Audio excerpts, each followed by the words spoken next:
All right. Yep. Okay, you're up. All right, good evening. This is the January 13th meeting of FinCom. Two primary agenda items tonight are the budget update from the Park and Rec Department and Community Education. We have a good representation here tonight from them. And our budget update from Bonnie and capital update associated with that. So without further ado, I'll ask the representatives here from PRCE. Hi. Forgive me, I'm not feeling well, so I've written some remarks which I may end up reading rather than speaking contemporaneously, and I may give them to Ivan to read. So I want to start out with, as I'm sure most of you know, Kate's leaving at the end of the month. So we're going to look for a replacement both in-house and externally, and I've adjusted some of, our budget numbers to reflect some changes in what our payroll would be for the year.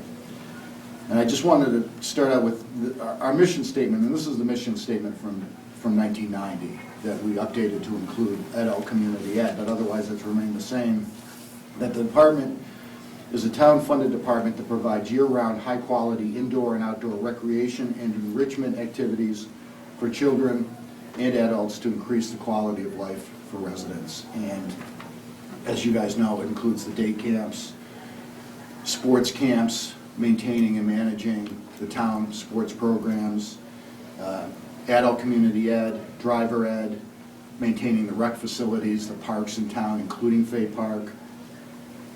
We've done other community things, Third Thursdays, holiday helpers, Halloween parades. We do after-school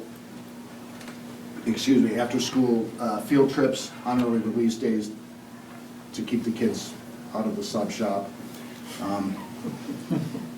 And it's our belief that the mission was to provide programming which benefits the community as a whole and develops and maintains an overall sense of community within the town. And we also don't believe that access to participation should be based solely upon the ability to pay, which is basically where we're at now. If you can't pay, we don't have any programs for you to participate in. Under Kate's direction, the departments continue to strive to provide these programs in the face of diminished funding for the department and greater competition for taxpayer dollars from other local fees, including school athletic fees, transportation fees.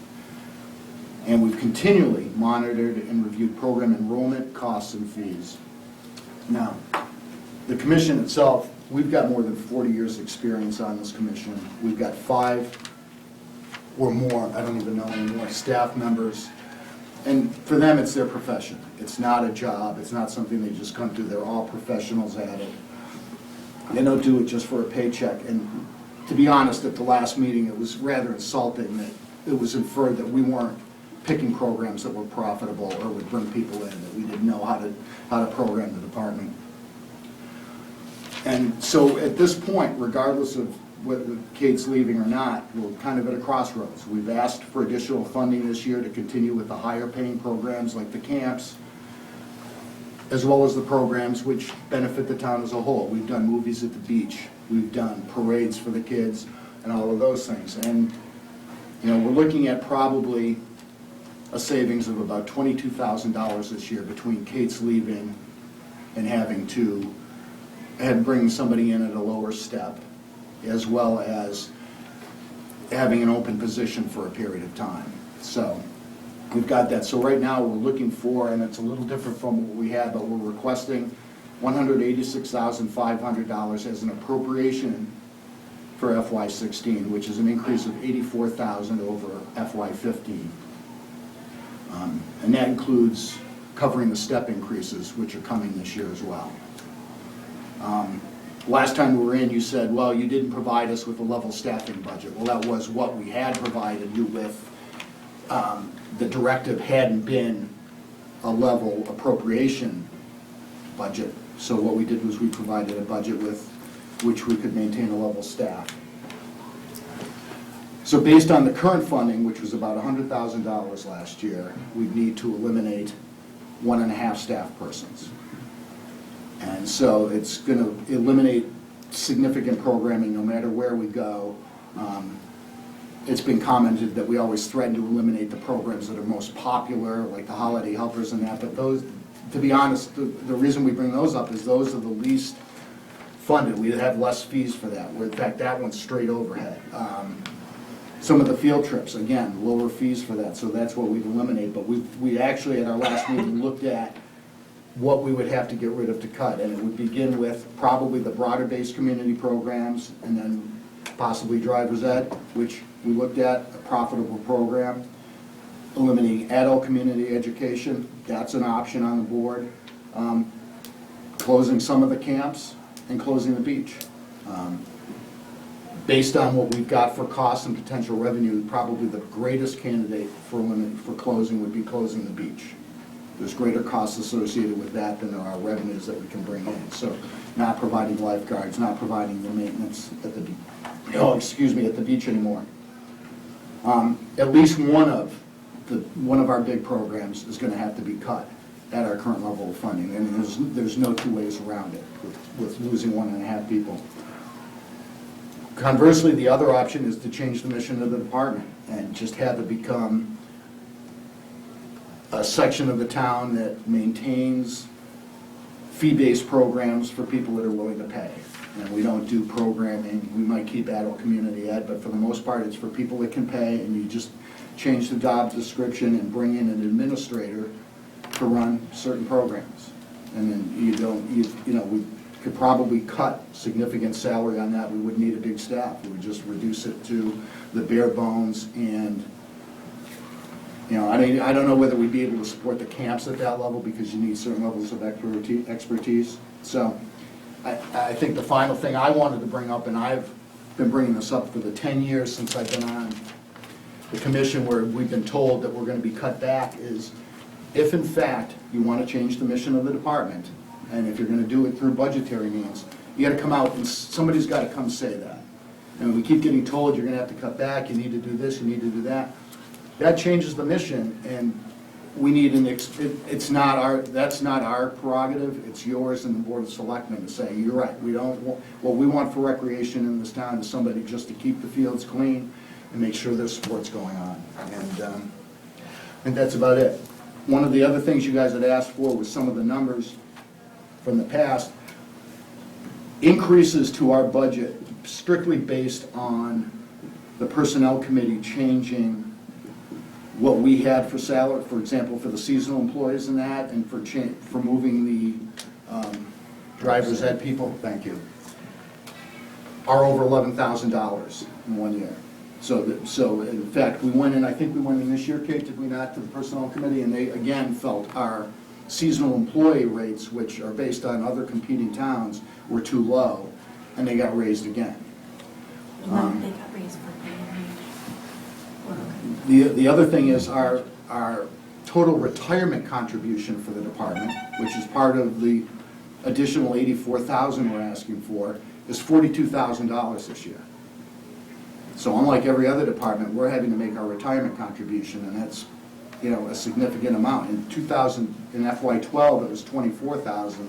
This year it's going to be $42,000, in part based on the fact that some of these people got moved up and put on the schedule. So that's all I have for right now. Did you have this discussion with the Board of Selectmen? I mean, in terms of policy and your mission and things like that, I mean, that's a discussion for the Board of Selectmen more than it is with us. And they won't answer the question either. And I mean, I've been on this board, I'm due for re-election, so it's probably been 15 years. And every year it's the same thing, and the same non-response. So as much as I'm directing it at you, it's directed at that.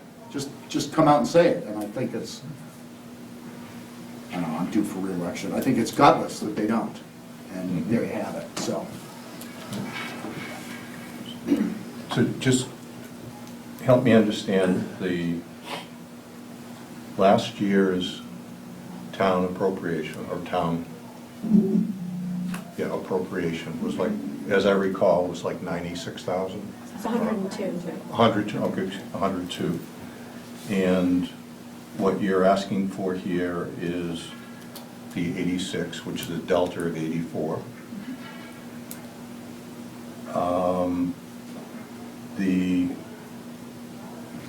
retirement is a hit of 18 of the 84. Right? Okay, so now we're down to 62. So what is the 62 made up? I mean, what is the 60? Another 10 40-some odd for thousand in personnel. retirement. I'm sorry, what? Yeah, retirement was 40-some thousand, right? No, time up. They were paying 24, it went up to 42, a net of 18. Okay.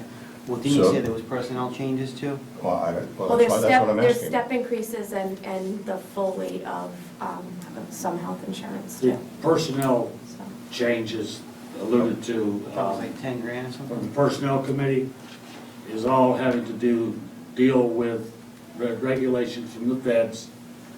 We didn't want to raise those changes, make those changes, but we have to because the federal regulations That's require. fine, but what is it? Is it 10 grand? I thought it was, what'd you say? I thought you said. I mean, Well, ballpark, driver's I'm just ed trying to specifically understand was- what the driver's pieces ed are. specifically was like $8,700 because they used to be located on the temp schedule. And they were getting paid anywhere between, the drivers, between $15 and $18 an hour. And then when we did the salary study, or when the town did the salary study, and the consultant came in, they moved those people to Schedule A. And so they were placed on the lanes and steps and graded at a higher level. So now we're paying like $20 to $25. And the person that's running the program actually gets paid more an hour than the assistant director of the department, which we went back in and said, this can't be right, but that's what it is. So that person's hours were reduced.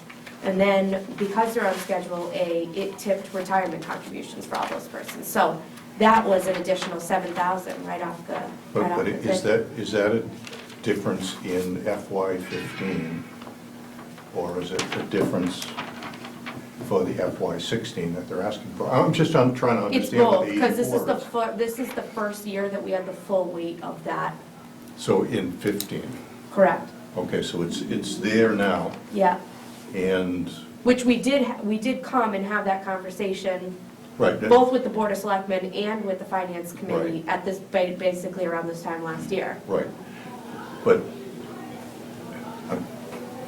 I don't know, maybe, I can't make 1 + 1 add up to 2 here. What There were makes some up the funds left over 62? in the revolving account. Okay. There were reserves in the Okay, so we revolving covered account it with which we revolving. used, Okay. spent down to cover. Over the past 5 years, we've spent $137,000 of reserves to be able to make up the deficit. Mhm. Last year, when I came, I said, when this driver's ed thing goes through, that's it. We're gonna be out of reserves. And effective today, when I ran the report, we are out of reserves. Okay, So something has to change, and it already has internally. We're no longer giving scholarships for, people are calling and we don't have them. So to carry us through the rest of the year, my leaving is able to alleviate some of that for a bit, but next year, Mhm. we'll be kind of right back here, except for the differential in salary as, I'm at a step 7 for 7 years of service versus someone that you bring in at a step 1, 2, or 3. But even that, it's sort of a Band-Aid, because hopefully It's a someone short- will stay, and then Right. they'll be at a 7 or an 8 again, and we're kind of back here. So it's sort of like this global policy decision, where it's like, even if someone doesn't come out and say it, with a lack of funding, it's sort of the decision is there, the writing's Right. on the wall. No, absolutely, right. Okay, But the revenue has changed as well, though, right? We don't run any programs that don't run a profit. What I can say, the most succinct way to answer that is, when I first started, we had programs that would bring in about 10% over what it costs to run that program. And now, to meet all of the fees that we need to then build into those programs, it's somewhere between 35 and 42%.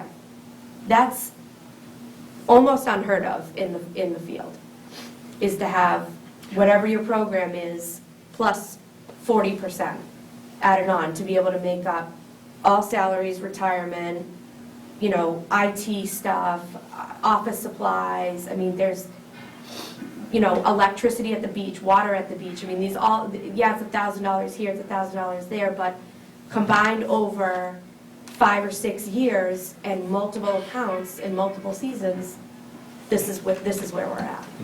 And so I, a couple of years ago, printed out, you know, all the things that used to be covered in other budgets. And then as people have their budgets cut, you know, they have to look at things that maybe don't necessarily, something they were doing as a service for another town department that they simply can't do anymore. And I don't fault that, but the process has been, we used to do this, we used to do this. I mean, the electricity and the water that we pay is a few $1,000s.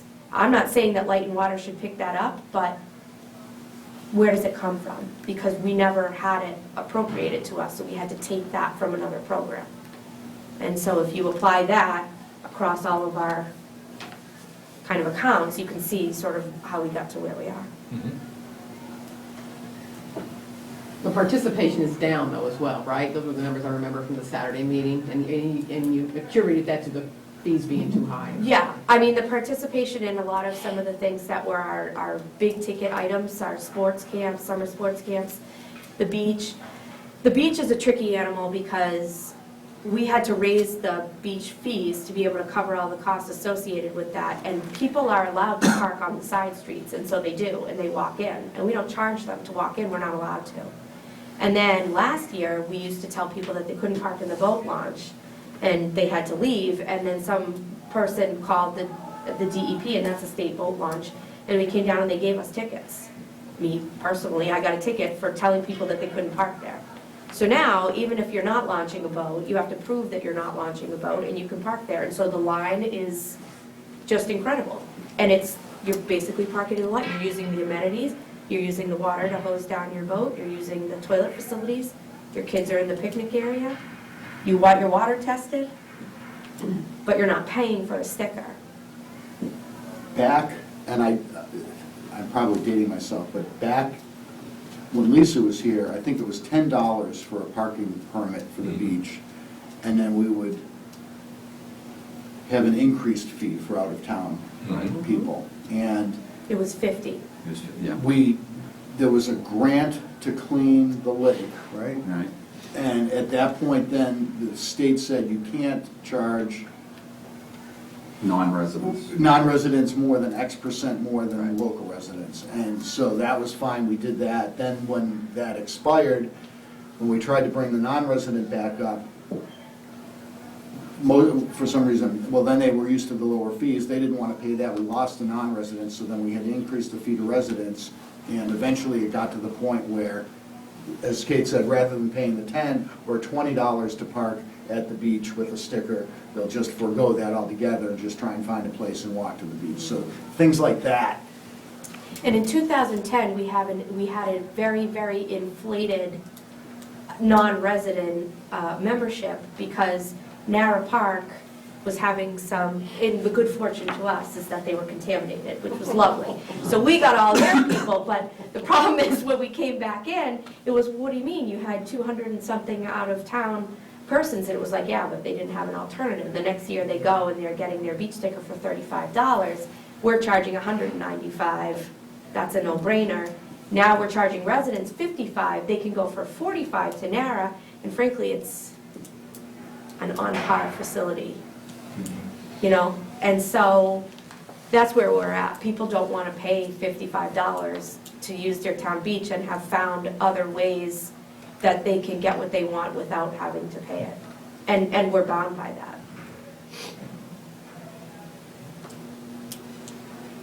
All it takes is money.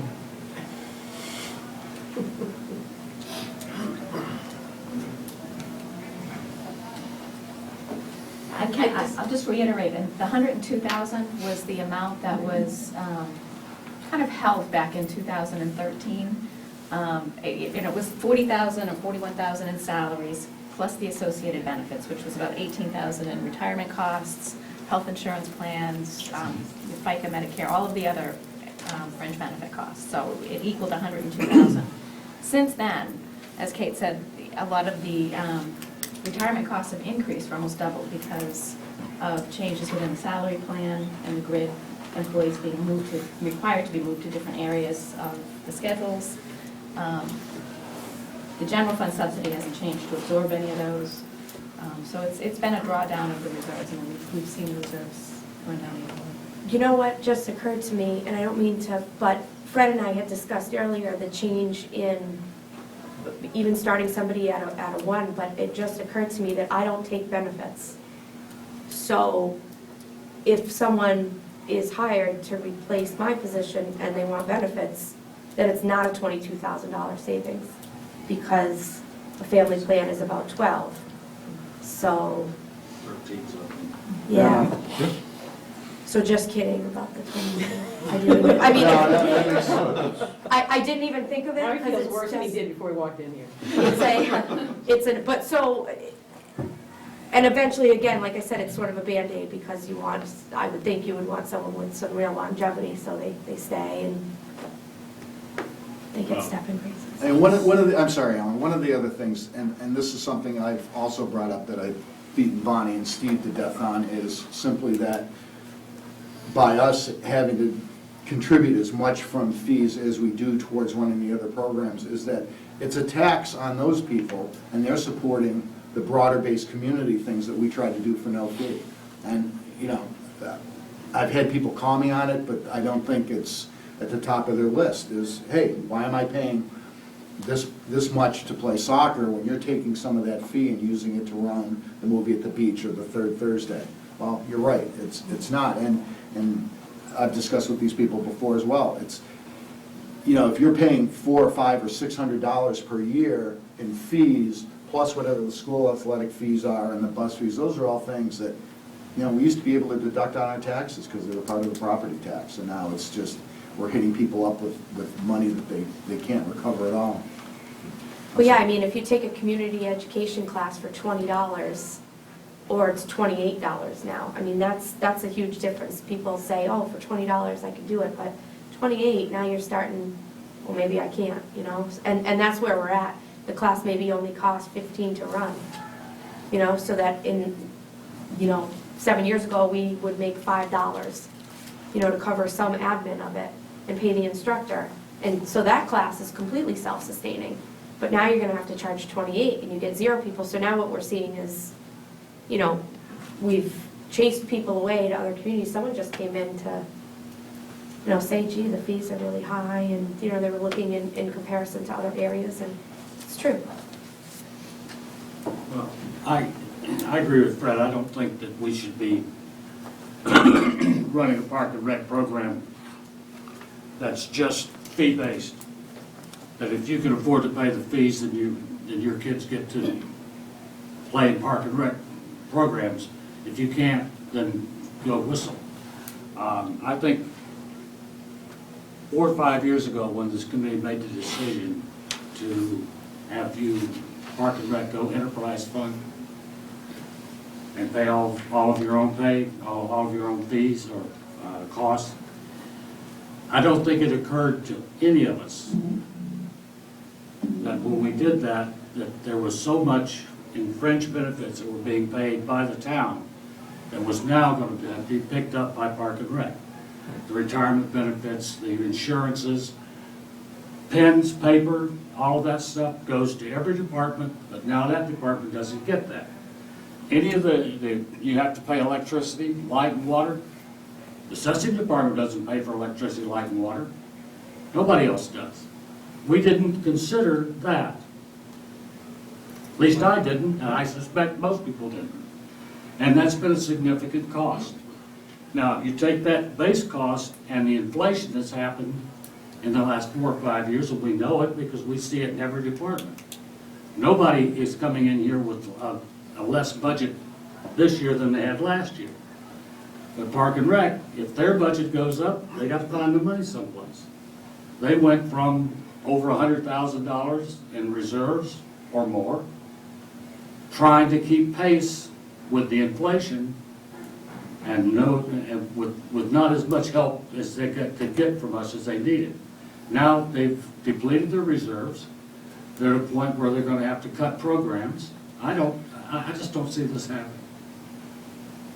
I think we need to rethink how we deal with this department. And I don't think we should be dealing with this department in any way, shape, or form different than we deal with others, except that what they charge for fees can be used to offset the cost. But I think we need to rethink this that they have to pay every nickel and dime that it costs to run that department the way we would like and the people in town would like to see it run.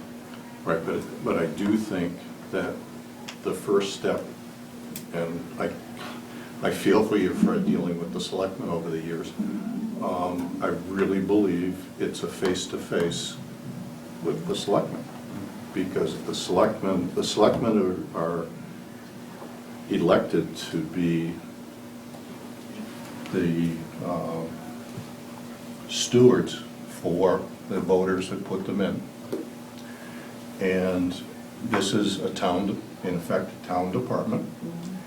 It's run by an elected board, but it's the same taxpayers that are receiving the benefit for this.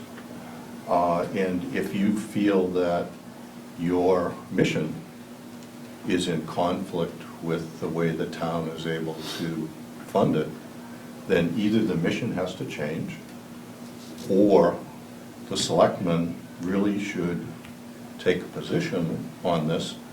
And if they tell us that, yep, this is really important and we should look for a way to fund the 80,000 or whatever the number is, then that gets stood up against every other request that we have. Right now, the 84 or whatever $1,000 delta is in the 319. Yeah, it's in the mission budget request.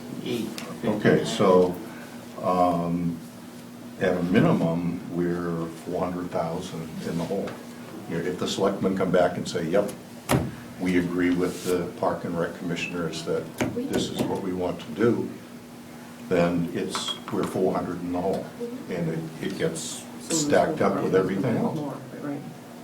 2 points. One, I agree with Fred, and the timing is appropriate, because now is the time when prioritization within the budget's occurring. And we oftentimes get drawn into across the board and approaches to things, because if we're looking, as Fred just said, at a $400,000 operating deficit, not unusual this time of year, not to say we're going to have a magic way out of it, but even within a situation where we're starting our budget process, that much in the red, that doesn't mean that in any given year, some departments has a priority for cause that would justify. Absolutely. We did it last year with the Council on Aging. They'd experienced a explosion in population and needs and services. Similar with the Veterans Agent. Everybody can make a good case why they should have more money, but some people have unforeseen circumstances, and that's the nature, it seems, of what you're saying. And that's the second part of my point, is I think the argument needs to be spelled out in a short math document that kind of says, where does this 84 emanate from and where does it go to? So I don't disbelieve anything you said anecdotally, Fred, but I'd like to have something to be able to refer to as, here's how we get to that $84,000 number, the justification for it. So it's a little tough to kind of, yeah, okay, I hear that piece, but did that mean 10, did that mean 12, blah, blah, blah. I remember a document from a few months ago, but it was kind of a mix of narrative and then some math, and then narrative and then some math. It was in the budget documents that was given to you. I mean, the document has some tables, but you're right, it does have some verbiage in there too. This is a snapshot. That we've got. All right.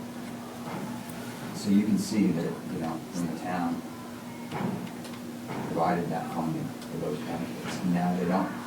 Okay. So, Something that shows 84,000. Exactly. Makes that be 84,000. Well, it wouldn't be 84 in that document because I just accepted the position 2 days ago. Okay, but that's, So, I mean, but you could take 12 now, because minus 12, because you probably should budget for. something this size that says, here's the dollar figure of the problem we're dealing with, how we got there, I understand it's in here, if somebody walks us through it. That and was here's- awesome. And here's where it's So, going to. There's another one That's there. not what this says. That's $12,000 off because of my leaving. No, this doesn't even say, there's not $84,000. Look at that. I don't know how this is. Is this essentially what we're driving about? Yeah. Except it's 90,000. Yeah, Yeah. because with Kate's leaving and my math, there's some differences. Okay, I'm just want to confirm that, yeah. Okay, well, if we have the detail, then, but again, I think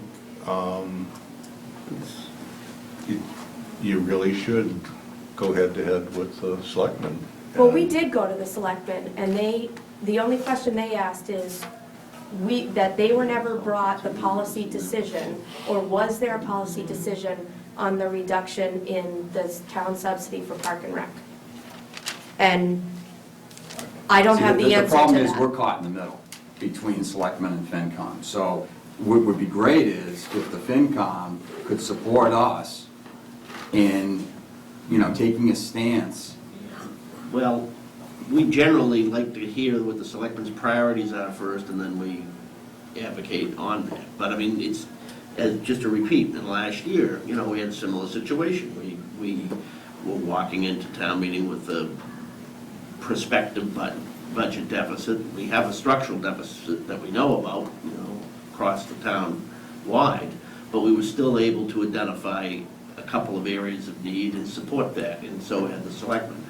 This is the beginnings of an argument towards it. I wouldn't say that this is, completely makes the case, but that's the notion of what we're looking for, because you have a story to tell, a reason why you're in the position you're in. Right. It's just that's what we need to get a little more concrete, and you're doing it at the right time and prioritization. What, Keith, toward the end of the month, I think the selectmen is scheduled to revisit the priorities, or was that just 26th. capital? 26? Yeah.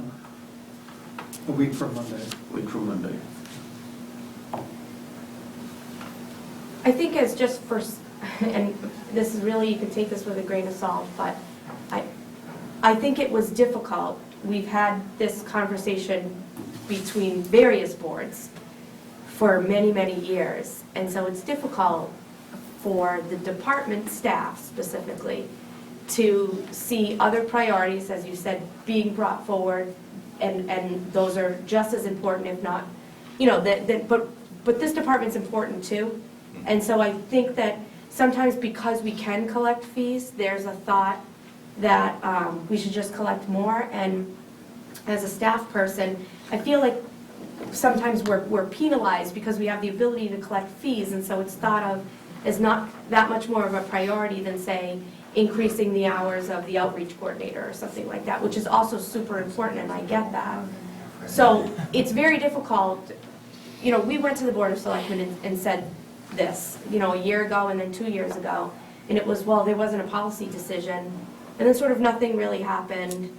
And so, we kind of put a Band-Aid on it, and so it's hard for staff to sort of not understand why this department is being treated differently, or feeling like maybe the town doesn't really want to have the services that we've tried to provide, or something I like tell you, that. based on my, and again, I'm relatively new around here, based on some of the years of experience, right, with some of the people at this table. But I've seen going through the budget process that there are, as is always the case, right, there's different departments that have different ways of doing things. There's some that have crying needs and don't sell themselves as well as some other ones that do, right? And that's a reality, but that's a reality. So to make your case as succinctly as you can and to keep making it. And you may have to come back year after year, but you just have to do it because that's how it works. And I don't think you should take that personally, that like last year we didn't get it. And I said, but I told them that last year, why don't they remember it this year? It just doesn't work that way. Well, I think we only take it personally because then we have to react, right? And No, so this year, we're I gonna totally have to understand close all the that. I'm beach. saying That's an absolute fact, and what's then gonna happen? And, well, I just say, to back up what Betsy's saying, when you throw that out there to most people's ears, it's like, okay, this is the immediate threat, and they, people, they don't get around to hear the rational argument. And I think the other factor you mentioned, Kate, is a reality. You are an income-generating department, so a lot of people who aren't dealing with that on a day-to-day basis just say, oh, it pays for itself. Well, it doesn't. So that's the part of the story that you have to focus on telling. The income pays for X. It results in us having fees that are too high and declining membership. It does, it does pay for the staff, it does allow us to do this, but if, because of those factors, we're gonna lose a lot of programming unless we get this dollar amount. What's this dollar amount? Well, this dollar amount this $84,000 represents the things that aren't covered by our fee-based system, which is the increases to the personnel that were put on us, the increases to the, OPEB that, are a secondary result of that, whatever, just kind of laid out that way without just, hanging the threat over the heads for the start. It's a bad way to start the conversation, I think. I mean, we know program cuts are a reality if you're not put on a sound footing. Okay, now what's becoming a little more clearer is why you're out of whack. Why doesn't the fees add up to a self-sufficient budget? That's, that's the crux of it. That's the part where I think we could get around supporting, because I think we primarily think of it as a fee-based program, but if there's a delta, then fine. It should be something that's easy for everybody to understand, why that delta exists, what the dollar amount is, and then, how we approach it. So does everybody on FinCom understand then how we got to where we got to? Not enough. That piece of paper is a good start, but I think there's a little bit more explanation. I think Fred's got it in front of him now. What I think we'd like to know, though, leaving this meeting, is if there's questions, if there's still a detail, we don't want to keep doing a do-loop, all right? We need to have a concrete, final submittal, if you will, as to the format, Well, then how maybe we you can want to get see it. questions into the chair, and you could forward a memo to them or a conversation with them to say, here's the questions that aren't answered. I just can't think of everything offhand that might come to mind 2 days from now. I can think of one. If that $84,000 is to keep things at their current level, and you are losing memberships due to high fees, would you consider reducing some of these fees to attract more people and then building up that $84,000 to something else? So we have two scenarios. We have the if we get it and if we don't. No, but I think what you're saying is if we cut our fees for, say, whatever No, program. if we go back to the way we were Will 4 we- years ago. Will we increase the revenues? It's possible. It's a gamble. And it's not one that, we can say with any, certainty. But the thought is that if we were to adjust beach stickers to a fee that seemed more reasonable to people, and then do a really good job on explaining where the fee goes to and why it's necessary, people may feel more amenable to paying $35 than $55. And so we may sell 150 more stickers, 200 more stickers. So that's the gamble we're taking.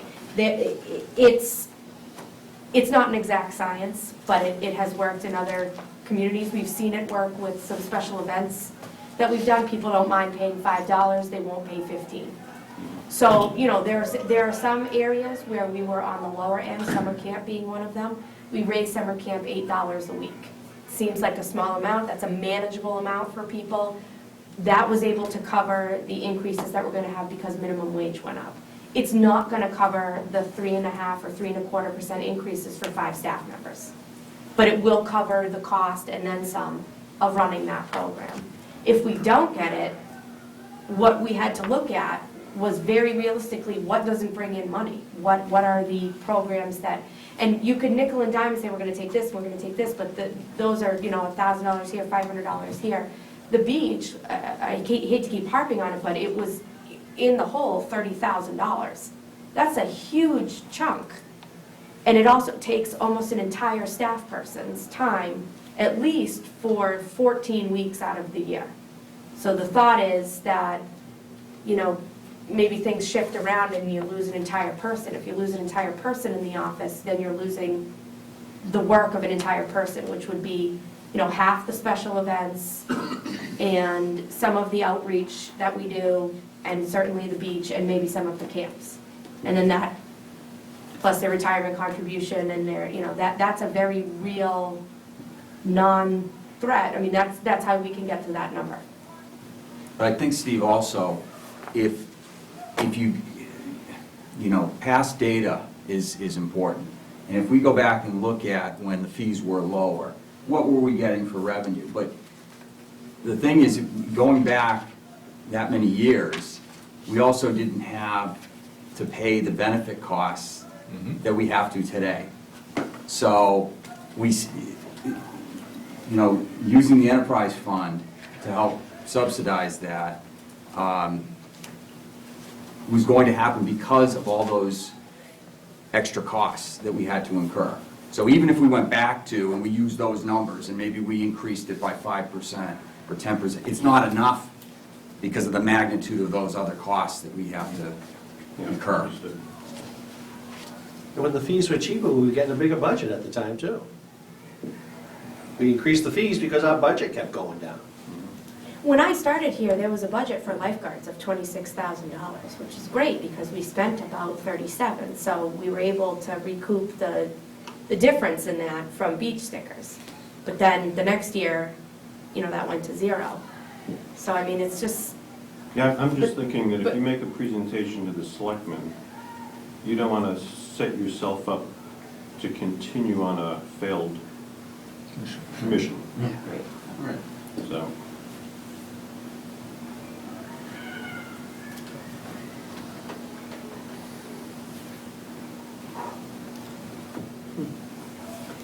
So the 84,000 basically just keeps you where you are.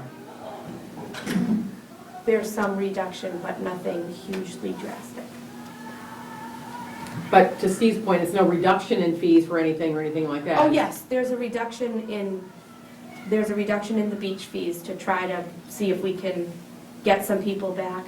There's a reduction in some of the sports leagues fees and perhaps proposing an increase to the sports, I didn't mean to say sports leagues. Camps. I meant to say That sports needs to be mentioned camp. in your pitch, that's all Right, you factored. got it. Right. Yeah, I mean, we can try to, that's, so, But understand that. the document that we gave you at budget time had all that in it. It's hard to kind of squeeze it all into one, so. That's a process that the Park and Rec goes through every year. Every year, you have to go back and look at the programs, you have to look at what the surrounding communities are doing, you have to look at the revenue you're generating, the participants, the programs, the trends, all that. That's done every year. Every year. So it's not going to change. Our budget goes down, we're going to lose people, we're going to lose programs, but the programs we still run, we're going to still do that due diligence every year. But not everybody knows that, so it's, it Yeah. may well be in your budget scenario, but 90% of the world, 99% of the world reads the first page, and that's, the important stuff needs to be on the first page. Yeah, no, I mean, even just the beach fees alone, that thing has been tweaked every year. Because back when we had to cut the out-of-town fees, that's when we also got to cut, the subsidy for lifeguards was cut. And the only reason we were able to pay the lifeguards that year was the Vinnie Cooper Fund gave us. Right. I think they covered the cost of it, and then But since. the lifeguards being paid, to me, that's clearly a policy decision, and that's a Board of Selectmen decision. Do we want to be subsidizing and paying that out of the operating budget or not? And so that's the kind of thing, that's different than we're paying, we changed the accounting stuff, and so now you have to pay benefits, and we're forcing you to give people raises. Those are different discussions that we can latch on to and say, yeah, that's not right. But if you're saying, the lifeguards should be, and I know that's just an example, but the lifeguards being subsidized or not, that's a policy decision. And that really needs to come from the Board of Selectmen. That's not a FinCom type of decision. That was just an example. I understand, but I want to make clear there that. Well, no, I know, I mean, Paul mentioned, don't go in threatening to cut, but when you're looking at, the difference is 1.5 people. There isn't anything to say but that, and it's not, and no, but I'm just saying, it's not just the little dinky thing. It's not cutting out Third Thursday, and it's not cutting out the Halloween parade. I just don't think you need to hit people over the head with that part of it to make the case. I mean, I'm understanding it a lot better. Oh, no, I'm not saying that that's how we're gonna lead it off. Right. I'm just saying it at some point, because I've been doing this for a long time with them. Yeah, well, On two prongs, I'll and repeat again, and years aren't getting any easier, but last year was tough, and we still picked a couple of people out of the crowd, not us so much, the selectmen identified, and we backed them on it, because the reasons were compelling, and you're building a case for that. It's just getting that argument as succinct as possible and backed up with the numbers so that somebody, like us or like them who should know what we're talking about but don't get it, after reading one page. And that's, I would try to get on the selectmen's agenda or get something into their hands before the 26th when they're next gonna start, identifying priorities in the budget process. Yeah, and again, we can go through this and we can bounce around and you got somebody like Fred going through the numbers again. When you get the Board of Selectmen, you're gonna have it ready for them, that they can easily consume. I mean, really, because otherwise they won't get it. So, and I'm not picking on them, but just in general, you really need to do this. And I would recommend that you focus on some of the positive things, like your program about, this is how we intend to help get more beach revenue. If we can lower the stickers, we're gonna go out and we're gonna promote that. And you could be around, have people volunteering around town to try to sell more stickers and explain to what's behind it. Some of those positive things that you're doing, the positive things that you're looking at and how you're gonna improve this. I mean, that's the stuff you wanna go after. And we should have Jimmy put up no parking signs a half mile. Or no parking without a beach sticker. I mean, there's nothing wrong with that. Betsy, obviously, this is very Right. important for our town, that we Sure. get Right. this all worked out. It's Absolutely. not supposed to be adversarial. Right. I think it's something more than maybe this spreadsheet, because the spreadsheet hasn't, apparently it's not locking in what we need. Maybe, like as we're talking about the financial policies and procedures that we're doing for other areas, maybe we need to try to codify something that might help us understand what the needs are for Park and Rec, because there are quite a few moving parts to this. You have the fees, but you also offset it with other outside fund sources that we balance against the services that are being provided. Right. And there's a lot of fluctuation and movement as we try to balance this. And it's just simply not as easy as approving the need. There's, trying to bound and, capture what that collection of services is and then line up a dollar amount to kind of help them through that. So I don't know if we do break this apart as a separate item for like a financial policy update, that we're maybe, as we looked at like Understanding how they're CPA, set up and so on, yeah. it could help our selectmen also understand it. Yeah, it's just, we got, short term is a problem. Yeah.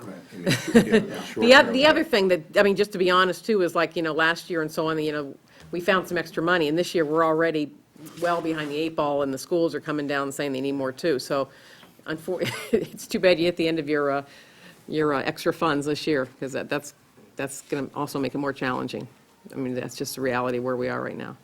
But I think that I think just, again, summarize what you've got, some more of the back, still has to be succinct, because people won't consume it, like I think Paul said, the first page is, and you lose them, people. But you need to get your story out there and go to town select, because you're going to have to do it at a town meeting anyway. Even if all this goes through, it also has to be done at town meeting. So you've got to get it so that people can readily understand what's going on. And I think for the Board of Selectmen, there's some policy decisions in terms of beyond the providing funding, because we've changed some of the rules, and so that has hit you, and you've been using your reserves to pay for it up till now, and now the reserves are gone. Just in general, what is the approach? And what do you want to To do? that point, Betsy, will somebody from FinCom be at the 26th meeting with the selectmen? Because Yeah. I think it would It may help well us be if we have somebody also explain some of that history and the discussions that took place 5 years ago. Yeah, it may be or a joint meeting I think we're anyway. on schedule for a joint meeting with them that night The too. 26th is a It'll be a joint. joint meeting on Yeah. the 26th with FinCom, the school committee too, I hope. Depending on the Right, school right. committee. Maybe. Right. No, hey, there's nothing left after the school committee. Yeah. Not after the school committee. Yeah, absolutely. Yeah. Who do we know in the school committee? Mike Fontenot. Just not to beat this to death, but I talked to Fred in the hallway a little earlier. There's a question about closing the beach. Can you close the beach? What happens if you guys don't run the beach program and there are no lifeguards out there or anything else? What's the liability to the town? Can we close the beach? You Can can. you legitimately do that People will still swim. as a cost-cutting move? Can you legally close it? Yeah, you close it, you close Yeah, the is sign. it, does it become quote? Well, correct? People swim at night now, and there's You no can lifeguard legally do a lot of there. things once you close the beach. Yeah. Done. From a liability standpoint, posting the sign doesn't. From a practical standpoint, It it's a doesn't. lot more involved, so. The other big issue is what's gonna happen to the quality of the water in the lake, because one of the big things is people bring their animals down there and let them go in. And when it's staffed, we tell them that they can't do that. And 2 years ago, we had a real situation with that, and it was closed for E. coli 4 times. And that'll be every week, except for it won't be tested, so people won't know. There you go. Swim at your own risk. So, We don't mean drowning.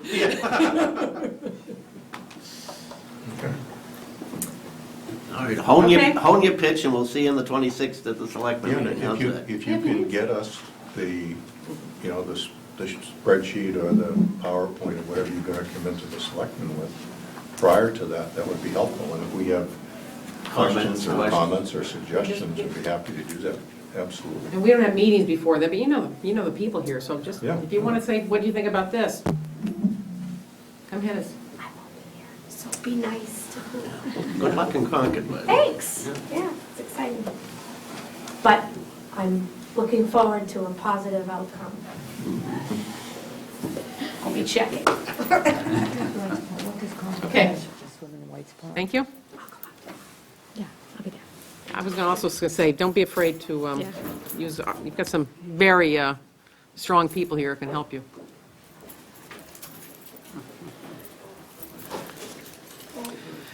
Okay. What's I'll just do a crosswalk. You know, where it was. what it-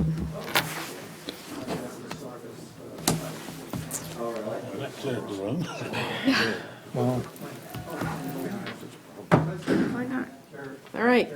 Bonnie, I guess you're next. Talk about budget and capital update. I know that some of you were there last night for the budget update, so I'm just going to go over a couple of the pieces of information. Come on. There you go. It's like 8 degrees out. We're heating the outside now. Yeah, now we can take it away from Park and Rec.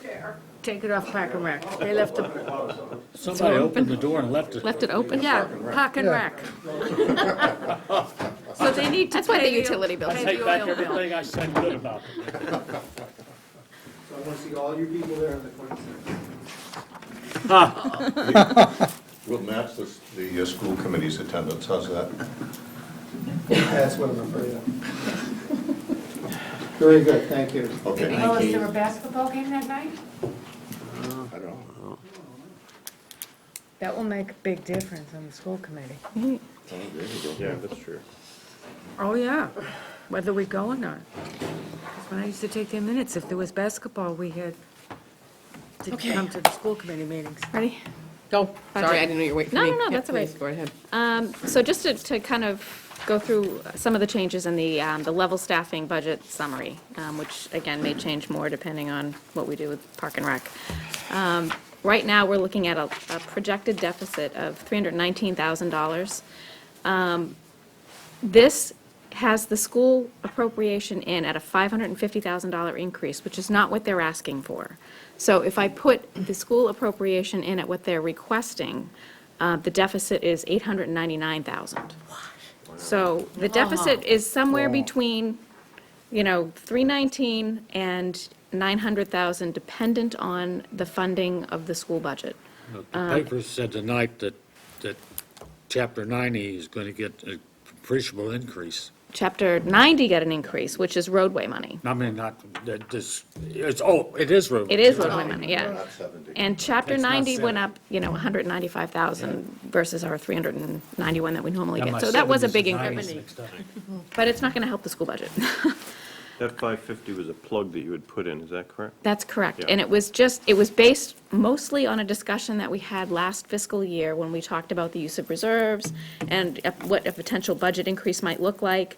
Last year, it was, the appropriation increased 300,000, so I had put in 550. It wasn't anything that was formally agreed to, it was just a discussion point. It does happen to equal the number that they referenced as the salary increase that's needed. We haven't had the detail presented to us yet to support that, because there might be some retirements that, provide some savings and therefore, but that's where that number comes from. So, Schools are requesting $1.1 million. 130, yeah. So that would put it at 899. If I go over, and this also has the Park and Rec subsidy level funded at the number that we've been using. The mission budget summary. This has the school appropriation at the full requested amount of $1,130,000 higher than this year. It has the Park and Rec subsidy at the level that they were requesting at their meeting. It has all of the other additions to staffing that might have been requested by fire and police. That deficit is projected at $1,385,000. So, we still do not have any information on state aid. Obviously, there's going to be some changes with the new governor coming in. I've already heard some rumblings about new Chapter 70 formulas, but I haven't seen any information yet.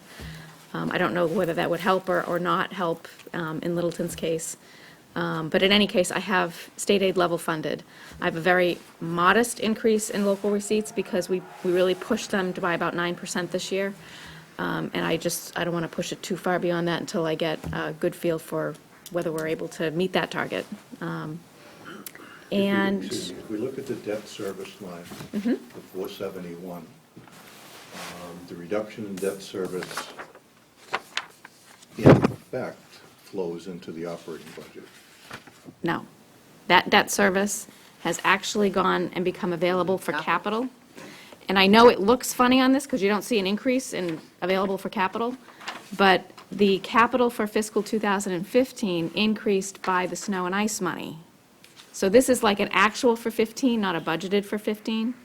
So we pumped in more money from like 300,000 from snow and ice to use towards capital. That's not included in 16 here because I have the money appropriated for snow and ice in the budget.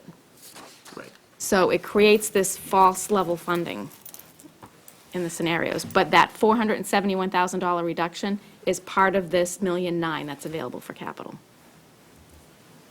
And it's mostly short-term debt. Okay. How much did we have last year? Is it always up that high, or was it this just saying? No, this is kind of it was like $1.3 million the year before. Yeah, right, I remember, yeah. Yeah. But as far as what was available from debt service, wasn't, No, it was like 551,000, I think, last year, and it's like 600 and something thousand this year. We'll go through that in the capital slides. But then there's long-term debt that gets retired, and then there's short-term debt that I'm using for, like, the track. We funded the track over a 3 or 4 year right, you brought period. that up, right. So that money is now not needed in short-term debt. Yeah. But it's going to be used for roadway next year, but it's available, it's going to be used for roadway in 17 to fund the New Estate and Nagog Road reconstructions as part of that plan. But it'll be available in 16 for something that is non-recurring, not budget, but, and that's why you see this reduction of 471, because it's both the short-term debt that we're not going to need to use and the long-term debt that's being retired. So it's kind of a one-year increase that's. Okay, so it more than offsets the snow and ice that we put into capital last year. Yep.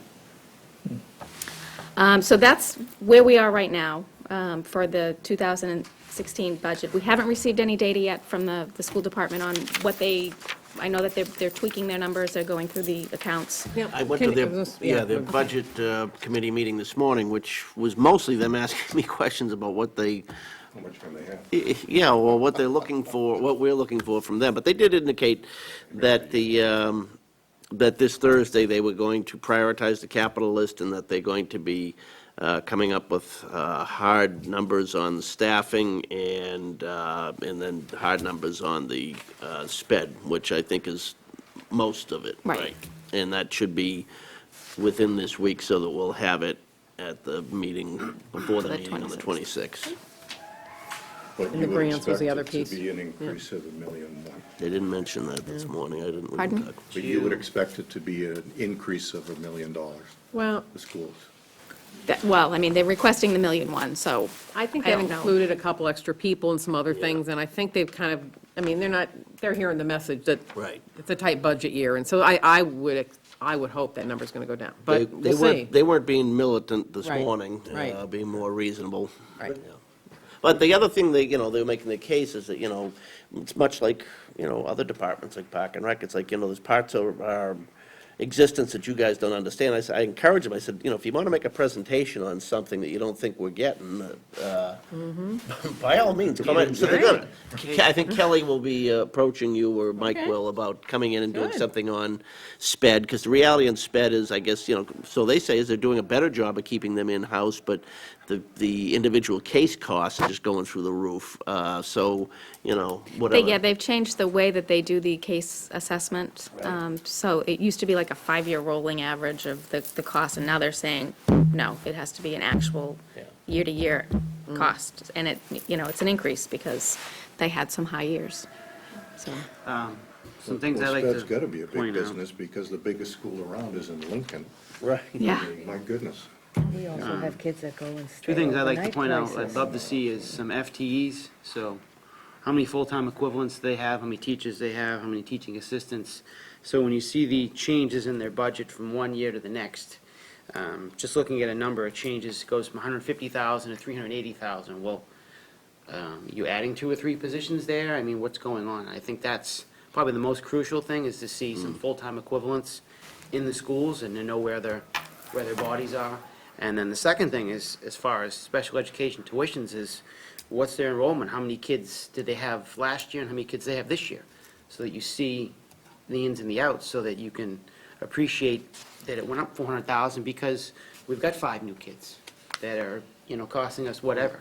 It's tough to understand that they need $400,000 for an increase in tuitions when you don't see any of the data to support that. I did have a one-on-one with Mike a couple weeks ago, and I asked for those specific things, and I thought we were going to get them, so. Haven't got them yet, but, The other thing, not to keep harping on the schools, that they alluded to, which was athletic fees and transportation.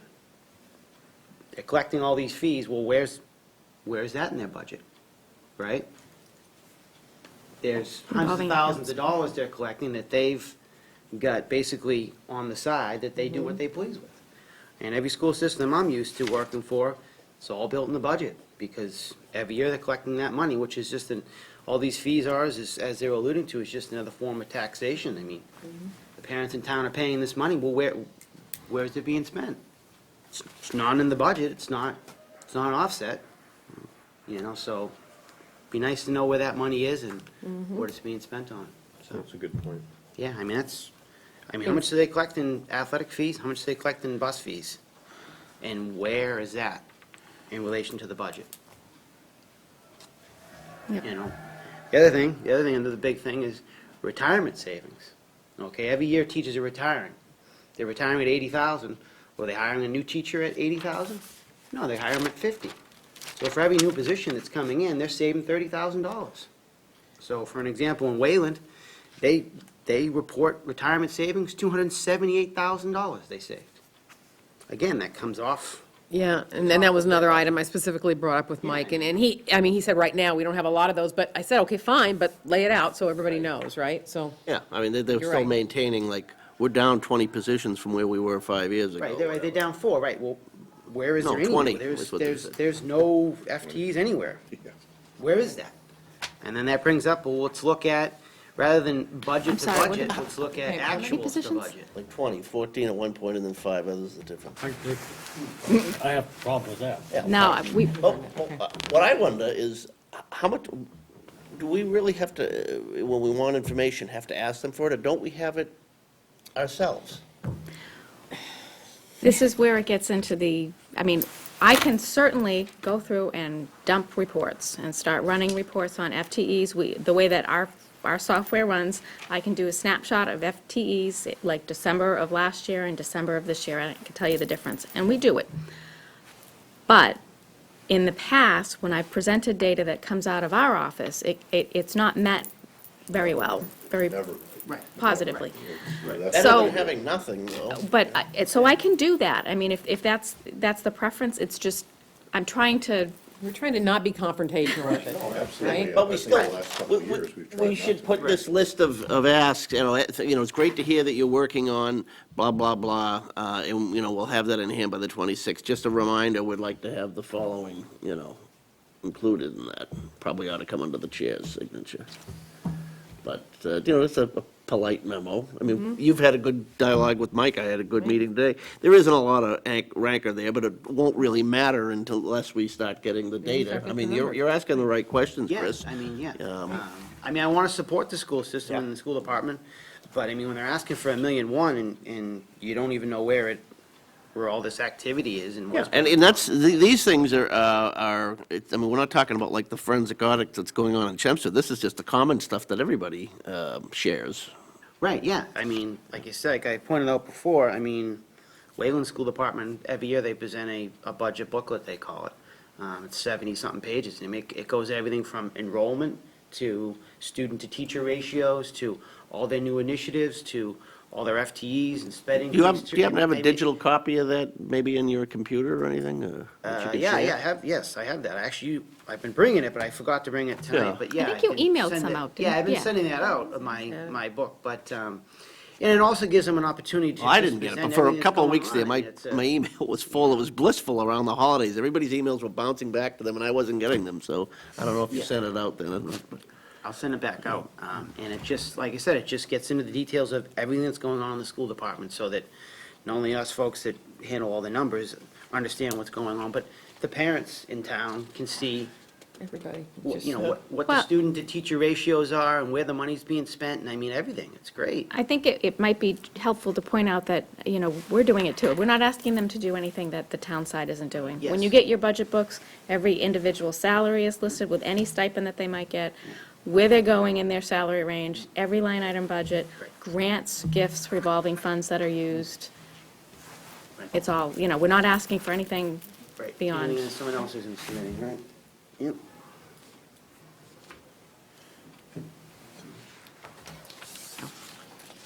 That's where I am for In the the, end, it doesn't matter. As soon as we find out exactly how much they need by all the detail, we'll give it to them. Yeah, well, Well, but if there's not there, I mean, this year we may be in the situation where it's not there. And so then, I mean, then where are we?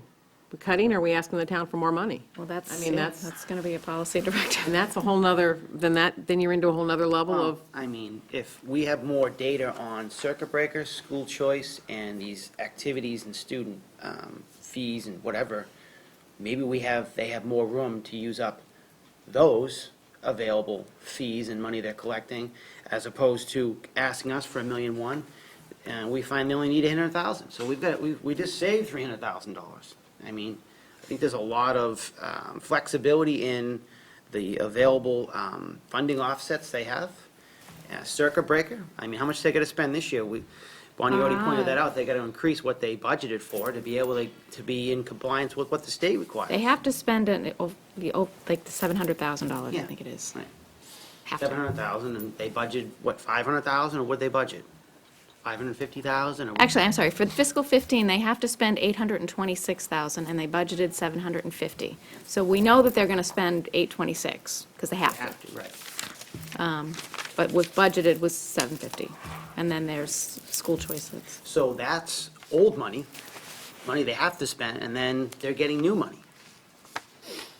So, all right, I mean, I don't think we go into this thinking that anybody's hiding any money or trying to do anything wrong. It's just a matter of what's available, and we have to make some decisions Well, on how some of these different things. You would do be have to ask why Right. it would be Why $1.1 there's more million. transparency, right? Right, and then on top of the $1.1 million, it's damn close to $1 million in capital. right, yeah, right. When you consider that they're asking for capital in the 800,000 range, and then you go down the maintenance side, they expect to get 50% of that, Right. which is 400 some odd thousand, so they're asking for $1 million also in the capital budget. And then any increases in staff, what do they get, what are our increases for health insurance, for retirement? That's all on the town side. Then, yeah, that comes out of us. Yeah, that comes out of, they don't even see that, Hey, they we pick collect up the tab fees. on How that. come we don't have them pay their retirement Yeah. and their insurance out of the fees like we do Park and Rec? Let's not beat up on them unless they're here to. And we don't want to do the they is us. We don't want to go, No. that doesn't, it's just not helpful in the long run, right? No, We no. want to do is, we want to understand, we want to be helpful, we want to work Yes. together No, I to know. understand where the numbers are, to come up with something that makes sense for the whole town. Right. And there's going to be some hard choices to make this year, and that's the message to everyone, I think. So, Capital. capital, yes. So I did this review for the selectmen last night, and I just wanted to go through. It's more informational so that you ask questions, you can voice your opinions, but there is no funding plan recommended here at this point. I did tell the selectmen that I would put a draft plan together for their next meeting so that they can start pushing things out and, you know, making some prioritized recommendations.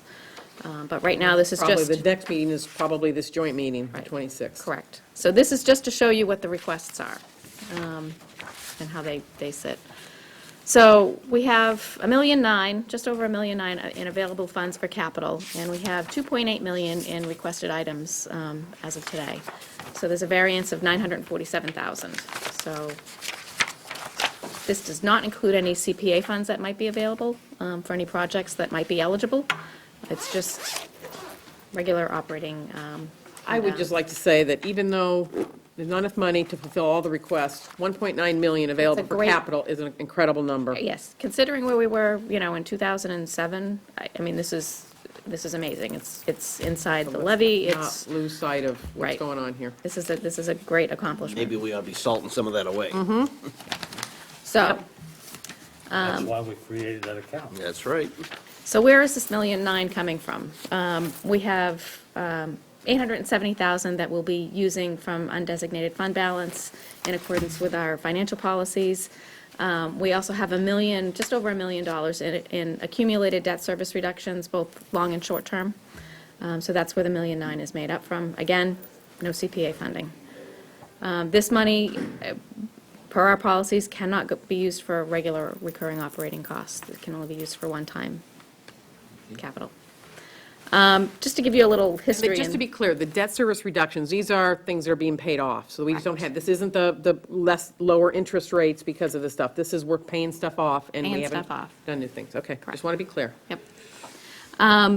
So for this fiscal year, we used 872,000 out of undesignated fund balance, 551 from long-term retired debt, and 297 from snow and ice unexpended. And then we put an appropriation into our our regular stabilization fund, which brought us up to the $1.9 million that we pretty much used this year for one-time capital items.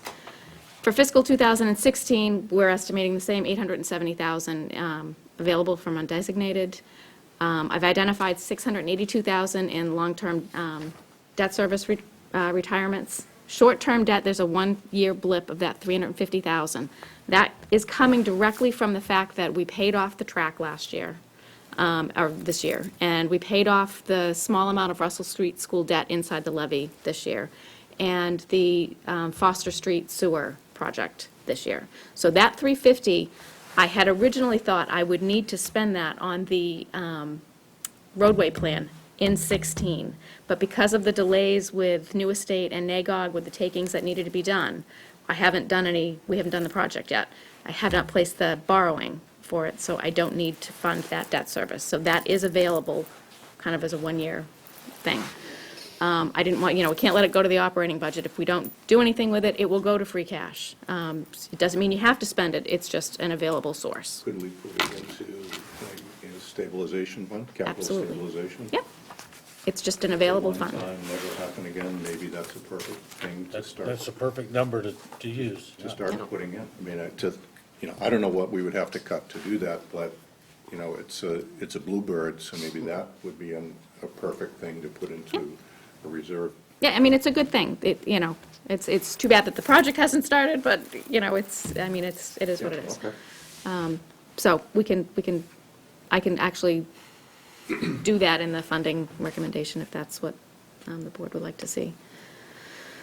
So of the 2.8 million in requests, there are a couple of items that could be considered, major capital projects that might qualify for debt, but there's not really a whole lot. There's the Long Store reassembly at 300,000. That may also qualify for CPC funding. Facility study recommendations, right now, there's an earmark of 427,000 of the $1.2 million that were identified in that study. And I know that, those items are being reviewed annually for things that need to be done versus maybe things that don't.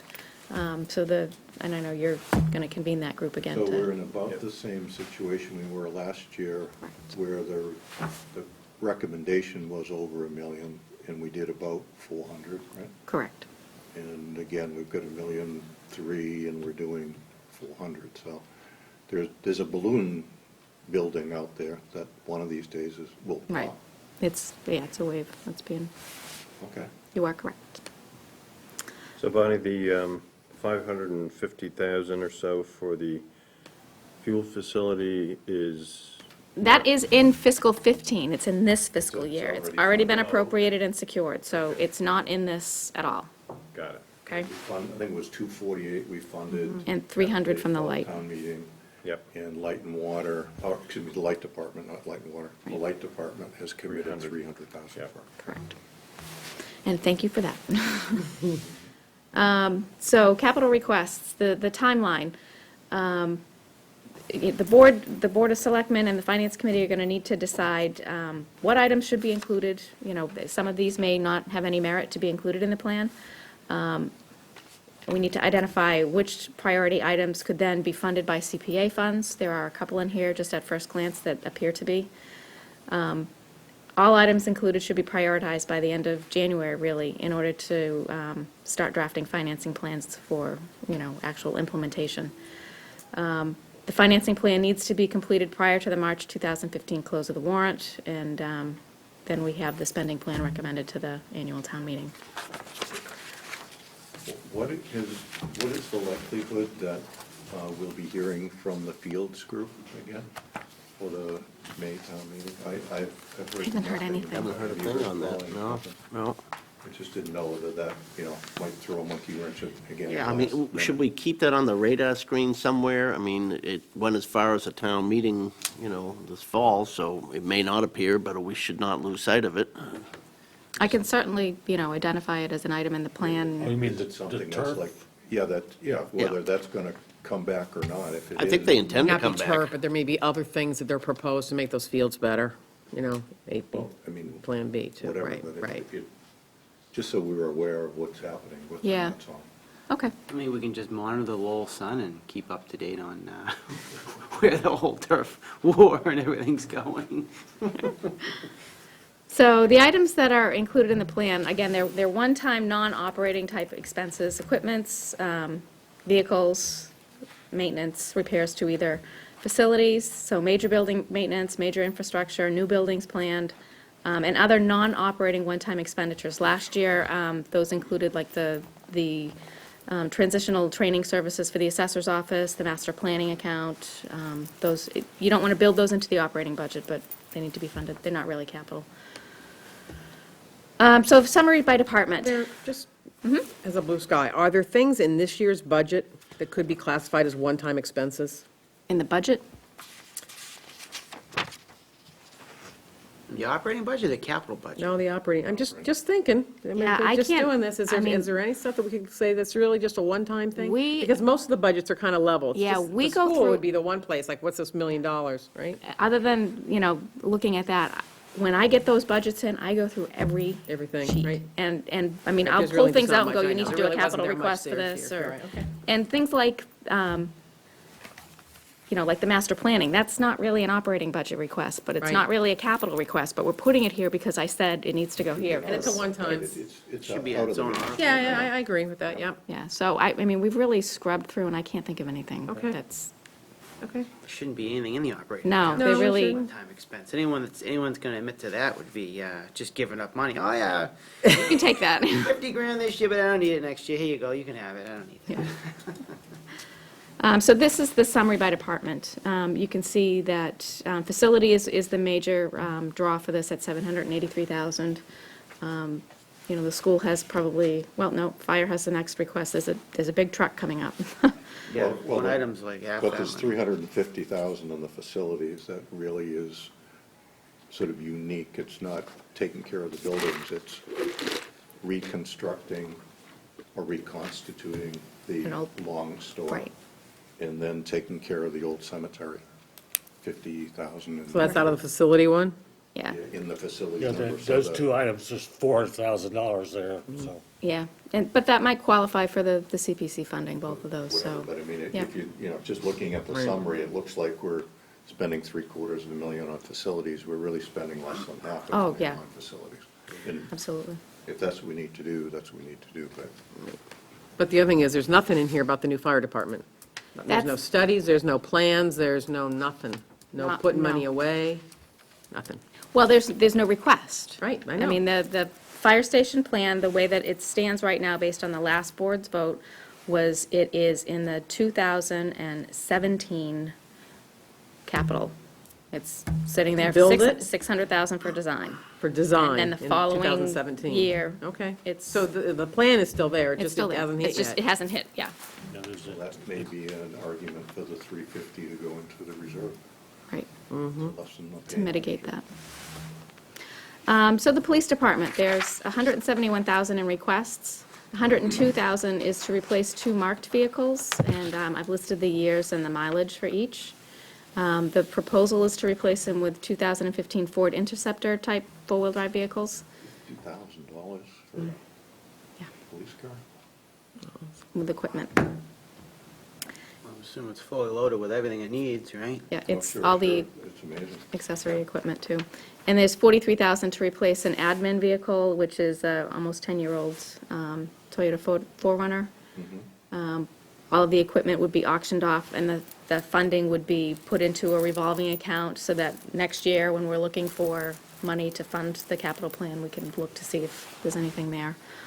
We've had better luck with that than trade-ins, so we're going to run another auction for some equipment this spring, so I'll let you know what we have available. So ballpark, what do we get from 3, 4? When we trade them in, we get nothing. Right, but. When we auction them, I think, some of them we got 5, 4 or 5 grand. Yeah. something, yeah. it's for an auction to, I mean, it doesn't cost us really anything to run the auction, so it's worth it. 12,000 for the public safety radio system maintenance contract. This is an annual agreement. It protects over $1 million worth of assets, so it already paid for itself this year, so it was worth it. How come that's just not in the operating? Because if we put it into the operating at the time that it was We're brought gonna out, get, it'll be spent on something else? it could be spent on But something isn't else. that the whole point of having accounts? You name contracted services and you only spend contracted expenses out of the contracted services account. You don't let supplies go in there or anything else. No, you don't, but we don't, it's appropriated expenses, and then they budget them individually line items, but they can Yes. spend it any way they want within that expense total. Unless you appropriate by line item, which we don't, because the budget document would be 9 million pages long. Yeah, but each department doesn't just have payroll and expenses. No, they have everything. They have a Right. breakout for, 10 different accounts or whatever. But isn't somebody monitoring what they're paying, what expenses are going in what account, which I assume would be you, right? We do, we send the reports out every month, and we make notes, but Still happens? of course it happens. It happens in every town, every department. Well, I understand that happens, but I just don't understand why we've got to kind of put things that are yearly operating expenses in capital, because if we don't, they're going to be, this money's going to be spent. It's not that they will spend it, it's just that it takes the opportunity to spend it away. And that's the way that it was done prior to my arrival. And that's why, like, when you look at the general maintenance accounts, there's a maintenance account for fire and for highway, and, because that's where it was put. We can transition those back into the operating budgets. It's just, I mean, it's the same thing with like At this police and the point, it's- tires. It's just, At this point, it's better for us to keep them here. and I don't want to, seem like that the departments are overspending, because when you look at their reports, you can see the variances. When I give you the detail on the annual budget, you can see the variances year to year, what they did last year, what they did this year. So they're not, I mean, they're spending the way that they say. It just, there was a decision made prior to my arrival that these were not going to be included in the general operating because they didn't want that ability to even exist, for whatever reason. Let's see, 6,500, again, cruiser maintenance and tires, that's all it can be spent on is, it's a lot of tires. 7,000 to refurbish a 2000 GMC one-ton truck that they use to primarily plow out the police station and do any type of miscellaneous work that might be needed down there, so the highway doesn't have to come down all the time. Capital request for fire, 682,000, 15 for the maintenance and repair account, 12,000 for the replacement of 6 sets of turnout gear. And this is part of an annual program. What they used to do is request about 60,000 every 5 years. This just spreads it out so the equipment is aging, you know, it doesn't all fail at once. 550,000 for engine 2 replacement. So this is to replace a 1998 engine and a 2002 GMC rescue truck with one combination vehicle that will be designed to carry all the equipment. So it's part of their fleet reduction in that type of apparatus.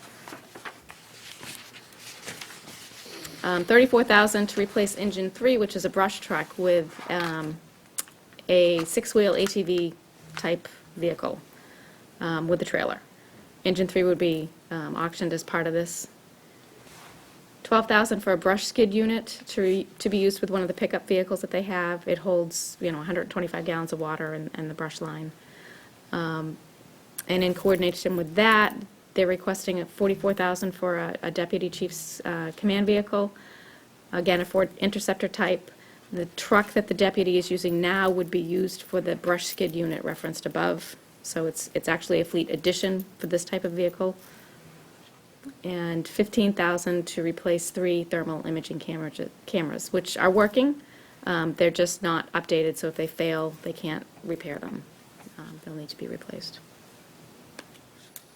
Highway is requesting 381,000, major equipment and repair. 25,000 is for a Mack, 1999 Mack refurb for the frame rails that failed this year. So this got moved up in priority just this year. 150,000 to replace 1992 backhoe.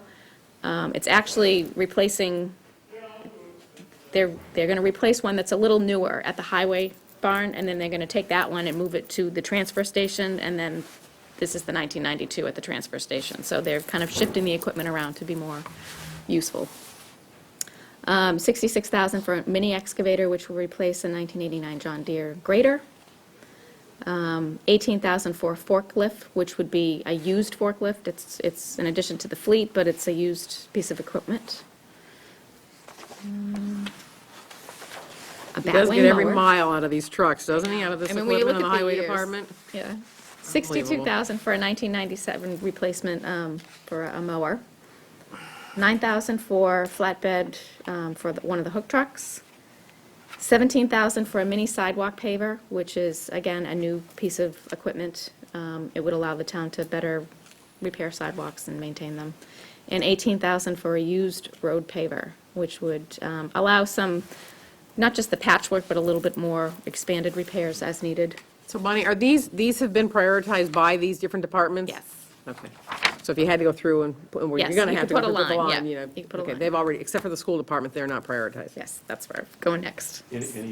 Speaking of highway capital, any update on the plow that needs to be repaired? The frame rails? Oh, the truck that got hit? Yeah. It's, the insurance adjuster is coming out tomorrow, so we're hoping that, I told Maya we need to, fix this now, because it's a frontline piece of equipment. Okay, and the light department obviously spent a lot of money putting new pole and all the supplies and people to put the power back together for the Boxborough line. Traditionally, they go after the insurance company of the person that took the pole out. Are we comfortable that whoever hit our truck is the insurance company they'll be able to go after, or? I'm fairly confident. I mean, we just started the paperwork, but Maya has in hand all of the accident reports. Okay. So they know who hit who and at what sequence. So, you know, if it turns that one goes after the other, you know, Okay, so they'll go through the my sequence. only reason for asking this is that the town is basically self-insured because we have a very high Right. deductible. So is the town likely to have to be on the hook for it? Or are you comfortable that, you know, our driver was, quote, not at fault? Oh, our driver was, yeah, I mean, Okay, yeah. so it's unlikely that the town It's will be on very the hook. unlikely. Okay, so it's unlikely that the town will be on the hook to pay the light department for the repairs they did. Right. Okay, great, thank you. That was determined. One question, Bonnie. The highway department has had a web-based inventory system of their roads and infrastructure, and, They don't have a web-based one. pardon me? They don't. They have a software system that, Software yeah, system. it's outdated. Right, but I think it was, the database was accessible through the web, or, anyway. Okay. Cloud, But, probably, yeah. I don't know. are they gonna renew that, or, do you know, is that gonna, part of this? It's actually proposed as part of the roadway budget, Okay, in their budget request, in their mission budget, okay, to do that, okay. so. Because it would be an annual cost to maintain that and update it, and. Right. Wasn't there a discussion of whether this other software that we contracted for all the other maintenance, whether it could handle roads, whether it could accommodate Yeah, those yeah, or no, not? we talked about that, yeah. Yeah, I was on a conference call with EMG and Jim Clyde a few weeks ago, and the current system that they have with BHB is the system they need. EMG won't support it.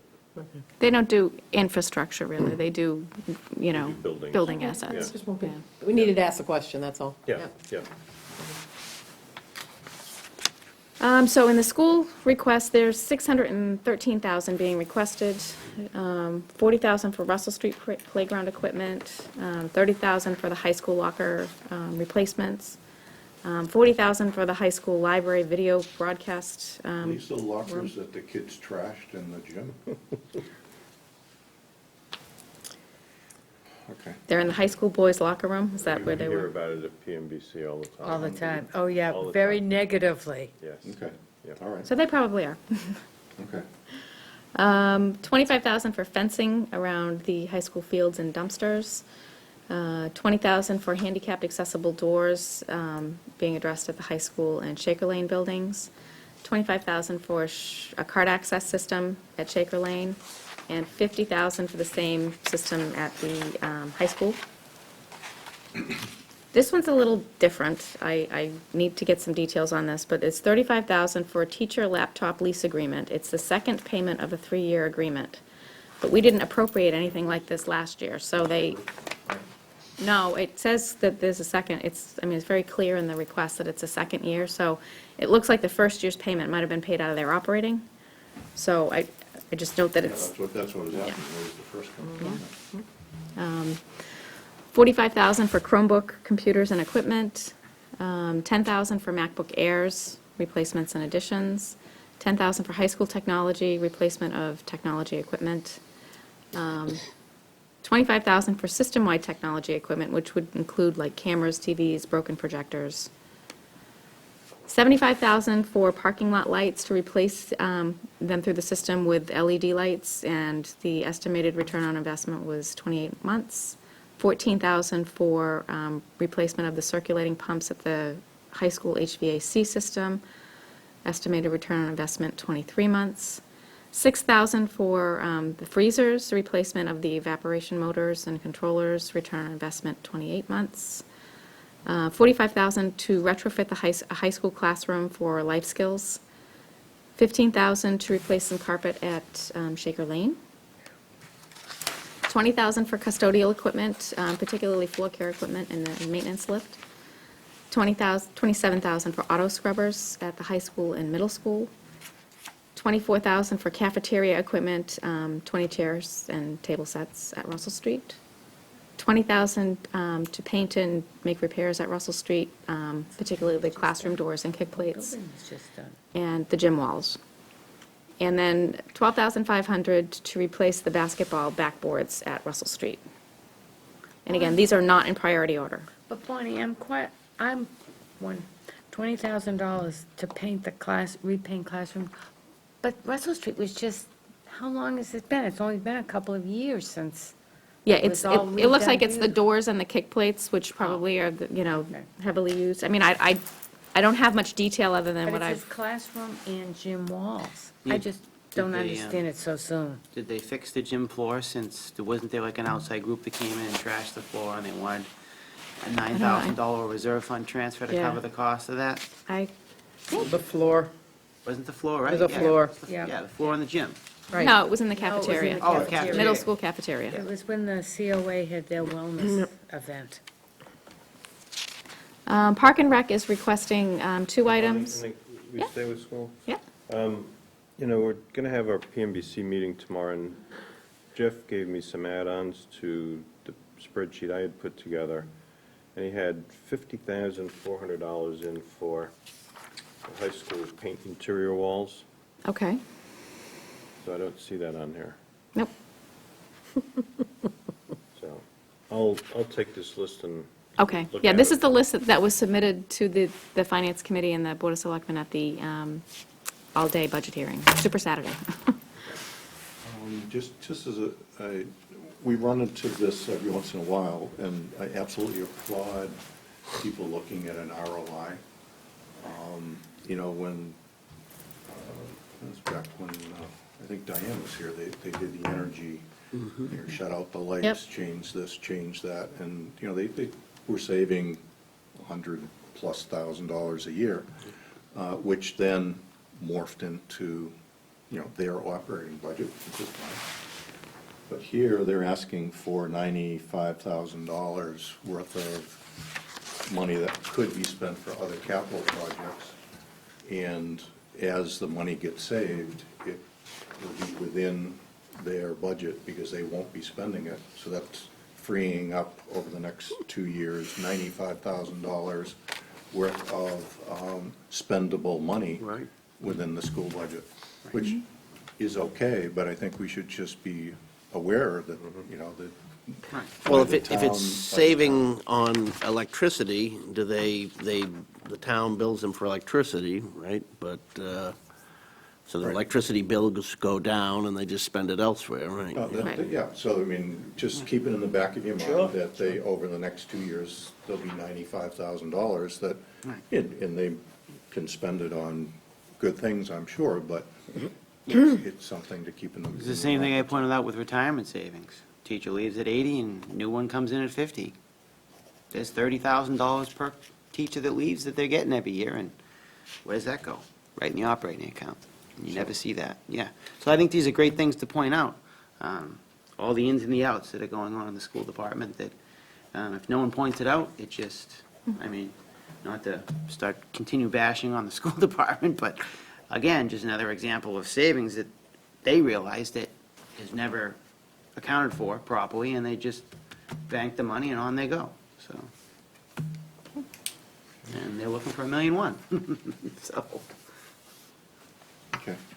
Park and Rec is requesting 2 items, $43,000 to do a feasibility study and design work to. Excuse me, back on the schools, the Yeah. last slide on the schools, excuse me.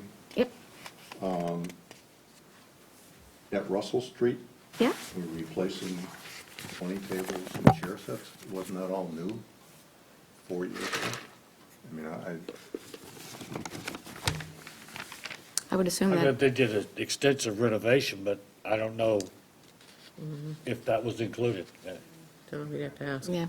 Okay, It's something that I just we should had ask. that question for them, and Yeah. it just seems, if they were all new, then why is it going belly Because up? most of those little kids can't even hit the backboard.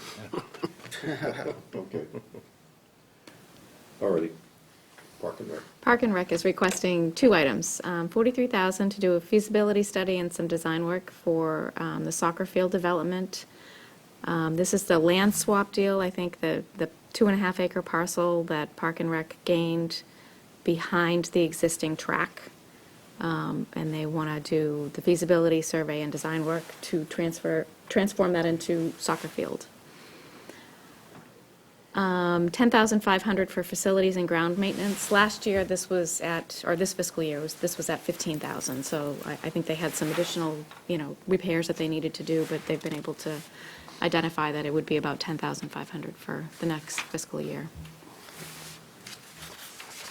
Library is just requesting one item. It's their annual recurring for furnishings, to replace any worn or damaged furniture. They have a lot of upholstered furniture, and it gets, stained and dirty, and do that.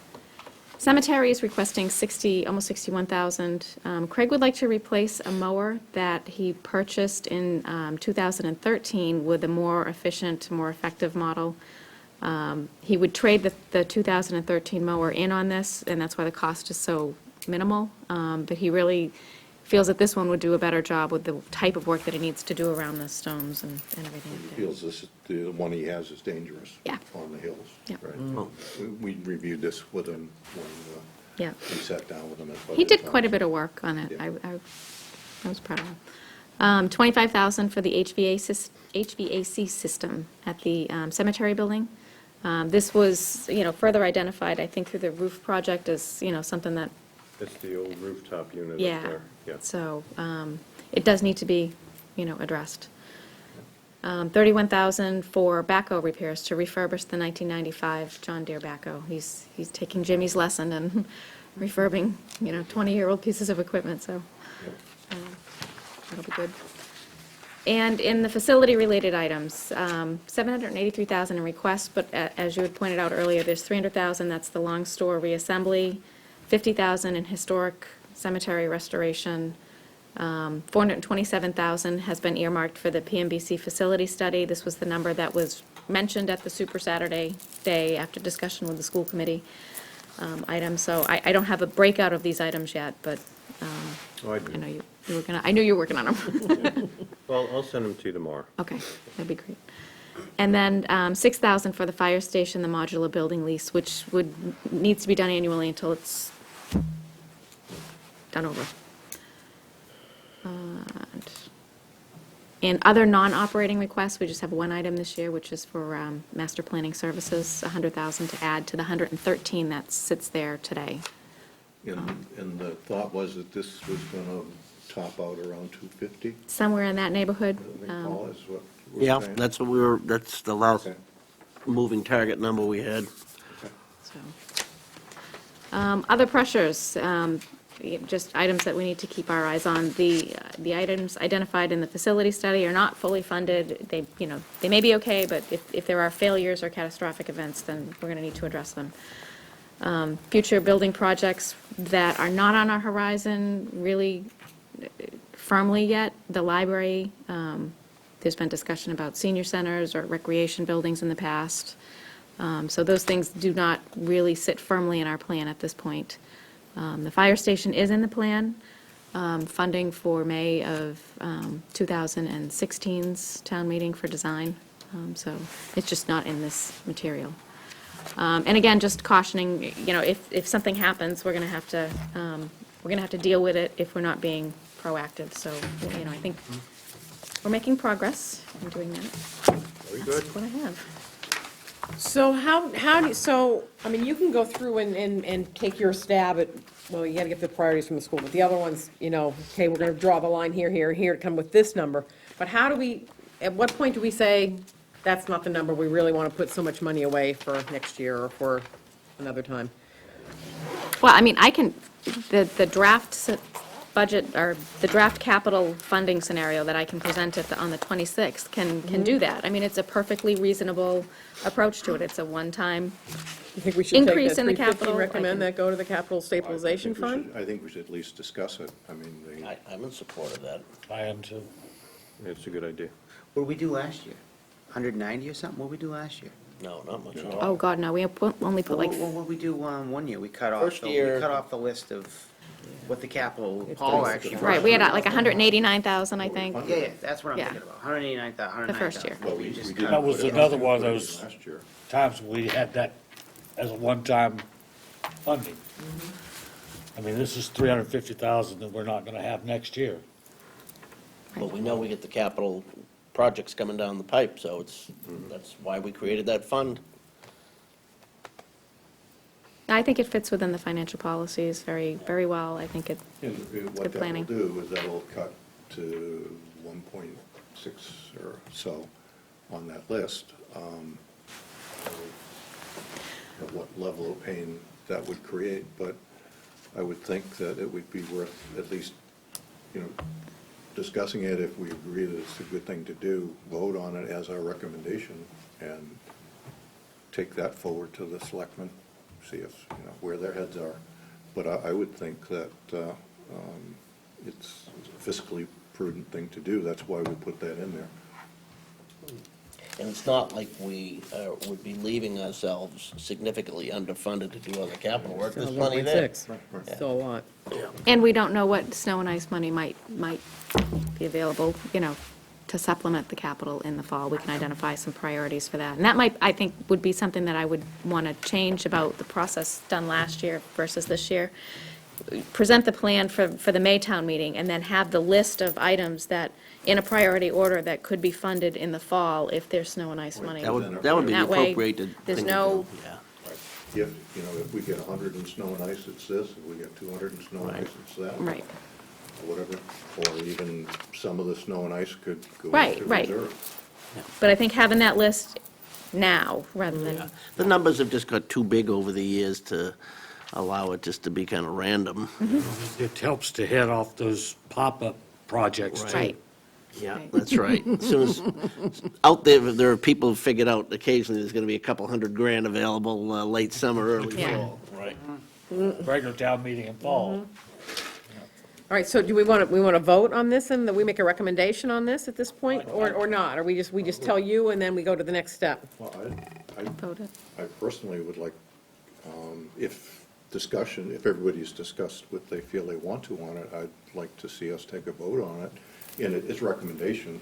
Right. 'Cause that's all, legally Right. all we can do, but I think it's, I think it would be a helpful message for, the selectmen. I think they'd be receptive to. Yeah, if Having that all- information. Ordinarily, I'd rather see Bonnie come up with their own list, but this is a somewhat unique item, and if all we're doing is recommending that, what you said, Fred, that money be dedicated to the capital stabilization for all the reasons we cited, fine. And then we're just recommending that you take that approach as you Craft the draft. Come up the next draft. Right. Right, and then- Yeah, it's all a draft. I mean, it's, I'll second it. How's that? Okay, and then just to reiterate, to get money out of the capital stabilization fund, what is the process? 2/3 vote of town meeting.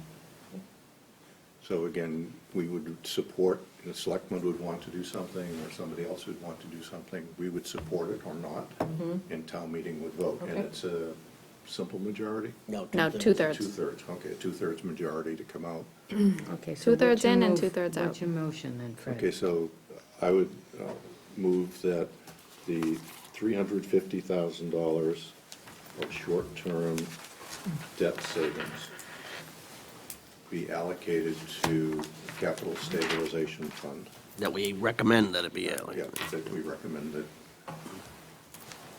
be allocated to the capital stabilization fund for use on future capital projects.